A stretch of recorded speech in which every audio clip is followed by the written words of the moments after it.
Hello friends, UGC net की तैयारी के क्रम में मैं बात करूंगी यूनिट 5 जो कि सेकंड पेपर का है। कविता हिंदी का मैं लेके चल रही हूँ, जिसमें पृथ्वीराज राव, अमीर खुसरो और विद्यापति को हमने कंप्लीट कर दिया था।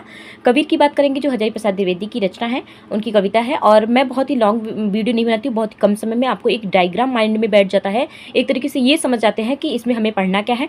और मेरी राइटिंग में मजा आएगा। मैं नोट्स बहुत ही कम समय में बनाती हूँ और बहुत ही कम समय में मैं आप सभी को वो कंटेंट देना चाहती हूँ, ताकि मेरे साथ साथ आपकी तैयारी अच्छी से होती रहे। तो बात करेंगे यहाँ पे, देरी नहीं करते। और साथ ही कबीरदास जी के बारे में हमें जो है, आप सभी को पता ही था कि कबीरदास जी के बारे में बहुत पहले से ही इनके जीवन के परिचय के बारे में पढ़ते आ रहे, तो इसलिए मैंने इनके बारे में नोट डाउन नहीं किया हुआ है। लेकिन हाँ, कबीरदास जी के बारे में कहा जाता है कि जो है इनका जन्म जो है काशी में हुआ था और इनकी मृत्यु जो है वो मगहर में हुई थी। माना जाता है कि मगहर में मरने से मृत्यु जो है नर्क की प्राप्ति होती है, इसलिए इस भ्रम को दूर करने के लिए ये अंत समय में मगहर चले जाते हैं।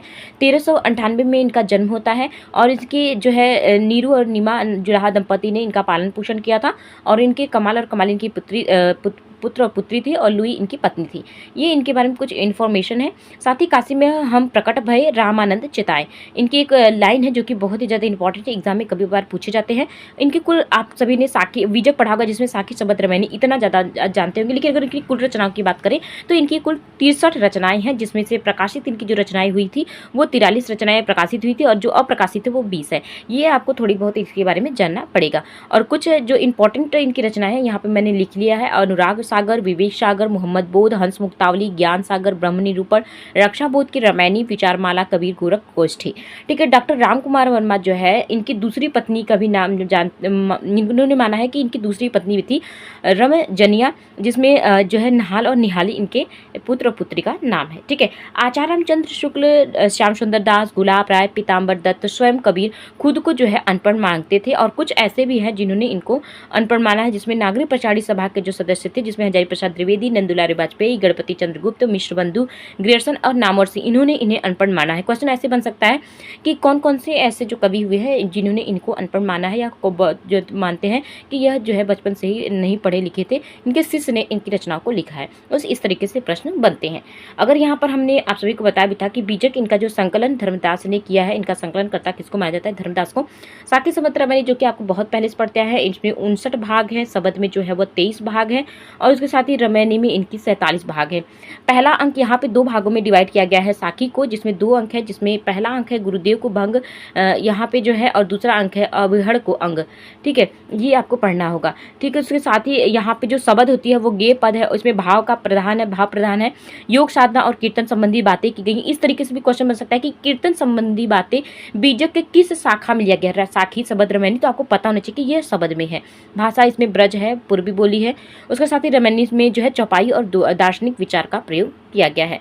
ठीक है। उसके साथ ही डॉक्टर उदय नारायण तिवारी ने इन्हें बनारसी बोली इनका प्रयोग के संदर्भ में कहा है, बोली के संदर्भ में जो इनकी भाषा है उनके संदर्भ में कहा है।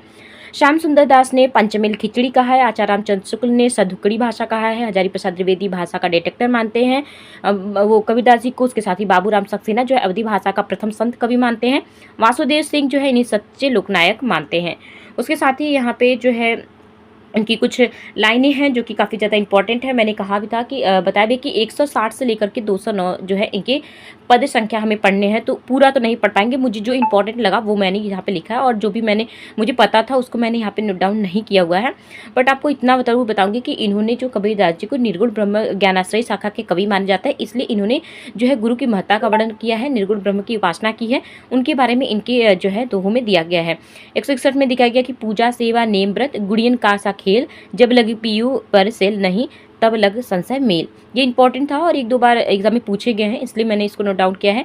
जाति न पूछो साधकी, पूछ लीजिए ज्ञान, मोल करो तलवार की, पढ़न रहन दो म्यान। ये इनकी पूरी लाइन्स है, ये मुझे पता था इसलिए मैंने इनकी पहली लाइन लिखी। ये अगर आपको पता होगा तो एग्जाम में अगर पूछ दिया कि ये किसकी पंक्ति है, तो आप आसानी से क्वेश्चन को सॉल्व कर सकते हैं। तेरा जग एक आध है, कोई काम क्रोध अरुलोभ, विवर्जित अनपढ़ हरिपढ़ चिन्ह सोई। फिर उसके साथ ही इनका बहुत सी ऐसी पंक्तियां हैं जिसमें आप सभी ने बहुत पहले पढ़ा होगा, तो कुछ ऐसी पंक्तियां मिलाकर, क्योंकि हमें सिर्फ 161 से लेकर के 209 तक पढ़ना है, बट उसमें भी बहुत ज़्यादा है, क्योंकि विद्यापति की पदावली में भी 1 से 25 पढ़ना है। उसके साथ ही अगर हम भ्रमर गीत की बात करेंगे, अभी आगे हम अपनी वीडियो में बताएंगे, 21 से 70 पढ़ने हैं। फिर बिहारी सतसई 1 से 50, दयानंद कवित 1 से 30, मीरा के 20 पद, ये सारे जब मिक्स हो जाते हैं ना तो थोड़ा सा कन्फ्यूजन बन जाता है। तो इसलिए फ्रेंड्स बहुत ही कम समय है, बहुत ज़्यादा तो पढ़ नहीं पाएंगे, बट एक ओवरव्यू समझ लीजिए कि किस तरीके से से एग्जाम में प्रश्न बनते हैं। तो ये थे कुछ इन्फॉर्मेशन जो कि कबीरदास जी की हजारी प्रसाद द्विवेदी की जो इनकी कविता से था। बस पद तो मैं नहीं पढ़ा पाऊंगी क्योंकि पद बहुत ज़्यादा हो जाएंगे, बट मैं ये बता सकती हूँ कि ज्ञानेश्वर शाखा के थे, तो इस तरीके से उनके पद भी उस लेवल की है। यहाँ पे इंपॉर्टेंट था वो मैंने दिया। मैंने पहले भी कहा बहुत ही कम समय में थोड़ा थोड़ा आपको जानकारी दे सकती हूँ।